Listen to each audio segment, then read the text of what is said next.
Como o nosso tempo é pequeno, né, é muito importante entender o momento que nós estamos passando. Né? E eu tive, primeiro de tudo, duas experiências emblemáticas em Santa Catarina, entre tantas dezenas de viagens, atividades que eu fiz neste estado, e inclusive na região dos frigoríficos, em Chapecó e outras cidades próximas. Né? Eu tive a oportunidade, por duas vezes, de conhecer, na primeira, uma mina de extração de carvão, e na segunda, em Criciúma. Muitos anos atrás, quando fui participar de um debate, meu caro Roberto, o debate, estavam sendo formadas a CUT, a CGT. Nos anos 80, pegamos lá um aviãozinho pequeno, dois companheiros sindicalistas, o aviãozinho balançava e nós íamos debater qual era o papel, né, aonde é que nós deveríamos afiliar-nos e qual era o debate. E eu quis conhecer uma mina, tenho que ser muito breve. A sensação que eu tive ao adentrar numa mina, no subsolo, foi a sensação do inferno, né? Uma sucursal do inferno. A situação tenebrosa de uma área escura, e você fica imaginando o que aconteceria se o solo cedesse. A segunda experiência que eu jamais esquecerei foi quando, com companheiros do Ministério Público do Trabalho, né, em atividades que estava fazendo em Chapecó, eu pude conhecer os frigoríficos. Né? Foi uma experiência, ambas, eu jamais as esquecerei. Eu tenho várias experiências acerca do meu olhar sobre o mundo do trabalho, mas essas duas são especiais. O que é o trabalho, tá certo, digamos, de uma fábrica de cortes? Né? A sensação minha foi tétrica.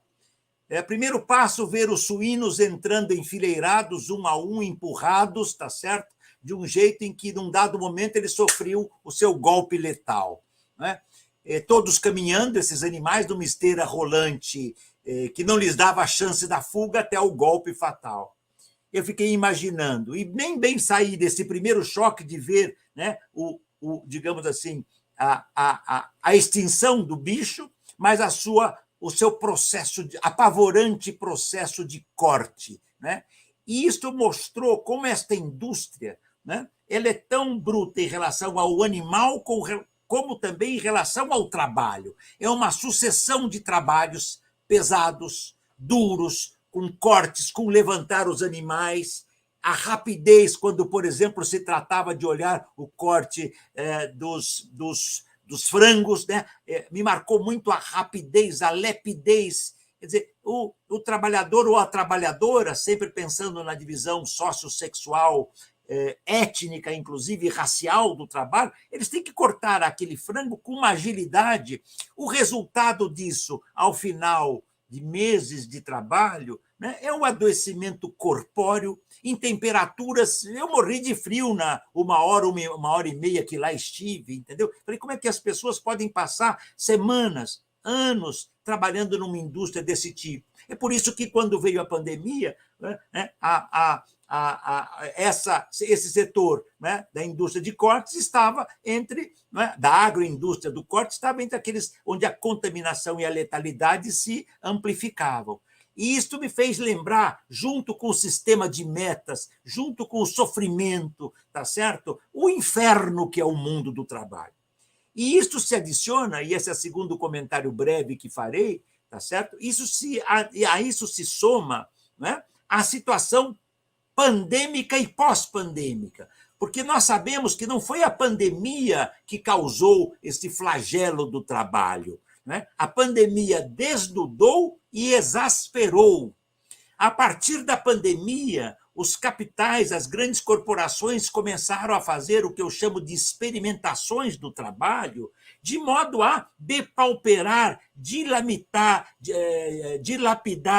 intensificar as modalidades de exploração do trabalho. Então, os cronômetros são substituídos pelas metas, tá certo? O envolvimento do trabalho tem que fazer com que o trabalhador ou trabalhadora se imaginem como partícipes da empresa.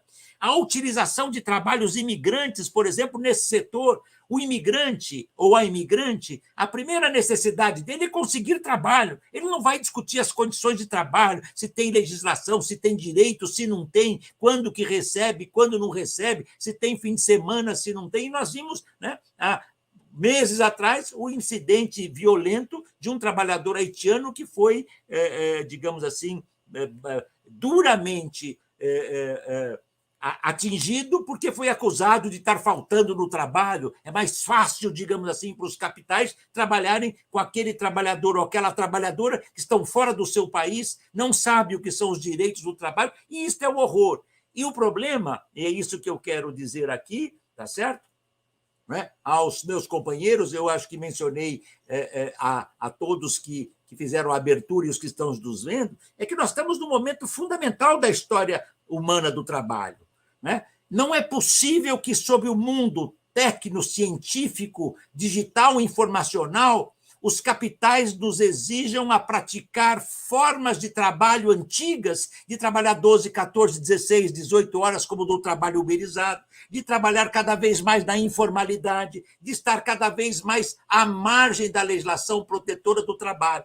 E esses laboratórios de experimentação do trabalho caminham pela intermitência, pela uberização, por mais informalidade, por mais precarização. E quanto maior é o bolsão sobrante, o exército de trabalhadores e trabalhadoras, maior é a precarização. Os sindicatos devem lutar contra o adoecimento, pelos direitos do trabalho, mas é imprescindível, neste momento que a história da humanidade passa, que nós passemos a lutar por um novo modo de vida, onde o trabalho seja dotado de sentido. O trabalho que vale é o trabalho que produz coisas, é o trabalho que produz coisas úteis. Que a natureza não seja dilapidada e destruída como está, e que os gêneros, homens, mulheres, brancos, negros, indígenas, imigrantes, sejam dilapidados como se fossem, né, custo, e custo se corta quando ele não mais interessa para os capitais. Foi por conta desse contexto e desse importante livro que mostra que não é possível e que a organização do trabalho não é algo impossível, ela é decisiva. E é a hora dos sindicatos começarem a pensar